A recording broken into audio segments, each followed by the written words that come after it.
The next point is function of blood. Transport of gases. It is the first important function of blood.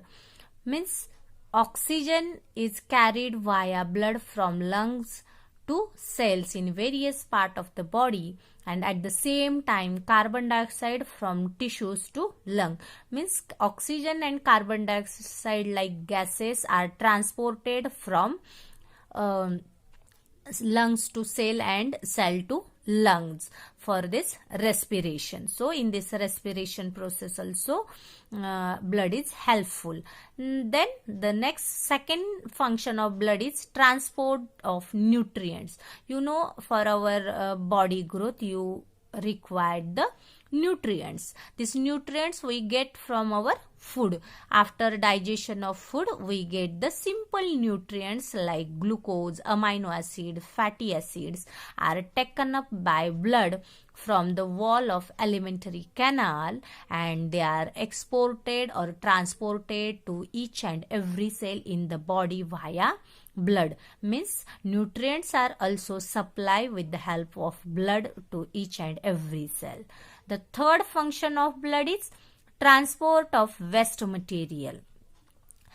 Nitrogenous waste like ammonia, urea, then creatinine and are released by tissues into blood, which carries those to the kidney for excretion.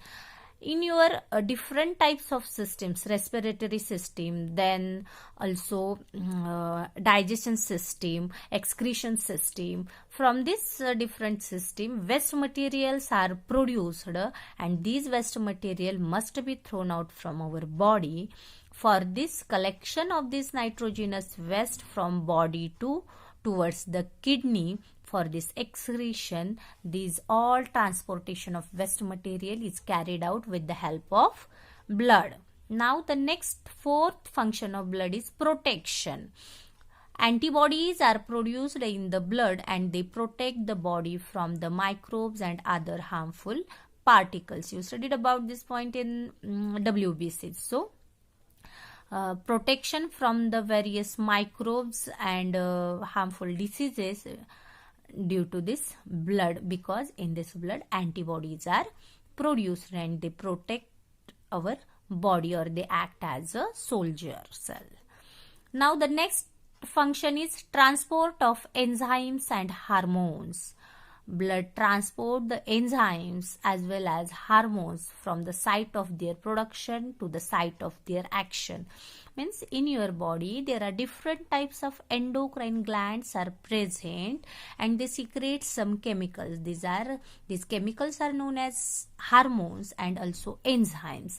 They secrete at specific position in your body, means they produce at the specific position or site and they carried out towards their action point with the help of blood. Means liver is one endocrine gland in your body. It secretes the different hormones and they carried out at the site of action via blood. Now the next is thermoregulation. Therma means heat, regulation means maintain. Your body temperature is maintained constant at 37 degrees Celsius by the vasodilation and vasoconstriction. Means this is a very important point for us, because if you check your body temperature in any season, it constant at 37 degree, and this thermoregulation is carried out due to the blood. The next is maintaining the balance of minerals like sodium, potassium in the body. You studied about this. Minerals are present in the plasma of this blood and they maintain the balance of this sodium and potassium in your body, which are required the well functioning of your body organs. If bleeding occurs at the injury, platelets and a protein called a fibrinogen of the blood form a clot and seal the injury. If one example is there, if in your house one pot is there and it is leakage, at that time what you do?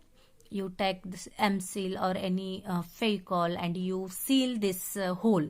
Likewise, if any injury or wound at your body and bleeding occurs from this injury, this fibrinogen is very important protein which form a clot and seal this injury and stop the bleeding of the bleeding from this injury. So these are the different types of functions of blood.